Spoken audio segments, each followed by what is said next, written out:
Bonjour les passionnés des plantes, bienvenue sur ma chaîne Ma Plante Passion, c'est Asma Brise. Aujourd'hui je vous reviens avec une autre vidéo qui s'intitule « Connaissez-vous la plante qui attire le plus de parasites dans ma collection ?» En fait, dans une collection de plantes, comme vous savez, plusieurs peuvent attirer des parasites. Donc, qu'est-ce qui est la cause des parasites dans les plantes? Il semble que le mauvais entretien de la plante est la cause de l'attaque des parasites. Donc, apparemment, une plante qui manque d'eau, de lumière, attirera les insectes parce qu'elle s'affaiblit à cause du stress hydrique. Parallèlement, une plante surarrosée et surfertilisée sera aussi susceptible à des attaques de parasites et à des maladies. Donc finalement, un bon équilibre entre l'arrosage et la fertilisation, et la luminosité, en fait, sont la clé. Donc dans ma collection, comme vous voyez, ce sont les Hoya, et spécifiquement la Indurope qui est la plus attaquée. Donc, je vous la montre. En fait, j'ai fait exprès de ne pas nettoyer, mes plantes qui sont attaquées par la cochenille farineuse, juste pour vous montrer comment les dégâts peuvent être importants. Regardez ici, regardez. Regardez, est-ce que vous voyez à l'intérieur? Vous voyez tout ça? En fait, c'est la cochenille farineuse. Donc, elle a attaqué complètement ma Indurope. Regardez. Il y en a vraiment pratiquement... Il y en a pratiquement partout, en fait. Donc, j'en ai partout. Donc, dès que je vais finir la vidéo, ma prochaine tâche va être d'aller faire le grand nettoyage, en fait, de cette plante-ci. Hein? Je la trouve tellement belle, regardez comment elle est belle.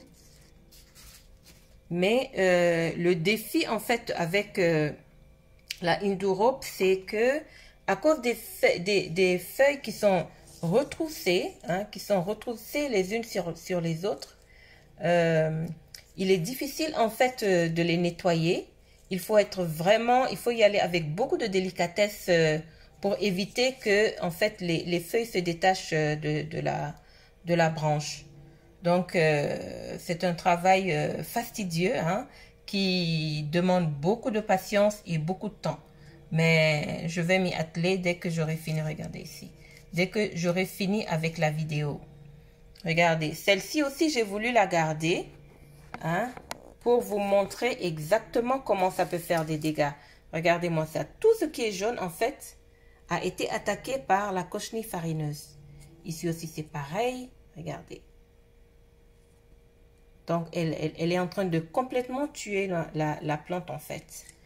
Celle-ci, je sais que je l'ai déjà perdue. Je vais la jeter, c'est clair. Et regardez, ici aussi, c'est une autre Hoya. C'est une autre Hoya aussi, regardez, qui est attaquée ici par la cochenille farineuse. Voilà. Il y en a ici aussi. Vous voyez? Donc, en fait, je me demande ce qui cause la cochenille farineuse dans mes plantes, dans mes Hoya en ce moment. J'ai bien peur que ce soit le fait que je les arrose simplement quand le substrat est vraiment très sec. C'est peut-être ça qu'elle n'aime pas, hein, la sécheresse.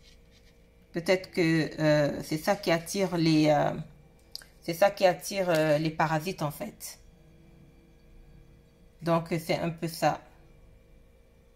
Hein, voilà. Mais sur celle-ci, c'est sûr que je vais aller faire le travail qu'il faut tout de suite. Et pour cela, moi, habituellement, je prends un chiffon avec de l'eau savonneuse. C'est avec ça que j'essaie de déloger la cochenille farineuse. Il est aussi conseillé de prendre de l'huile essentielle de Nîmes, diluée dans de l'eau. Apparemment, c'est aussi efficace, mais moi, je n'en ai pas sous la main. Donc, je vais juste prendre du savon et de l'eau. Je vais nettoyer et puis rincer par la suite à l'eau. C'est ce que je vais faire. Voilà. Donc, c'est un peu ça qui met fin à la vidéo. Si vous avez aimé ce que je viens de vous présenter, n'hésitez pas à me donner un pouce bleu. Et à ceux qui sont nouveaux sur ma chaîne, ben, n'hésitez pas à vous abonner pour voir plus de vidéos. Et aussi, n'hésitez pas à commenter si vous avez des astuces sur comment se débarrasser des parasites. N'hésitez pas à partager avec nous. Voilà, c'était Asma Brice. Je vous salue et à une prochaine.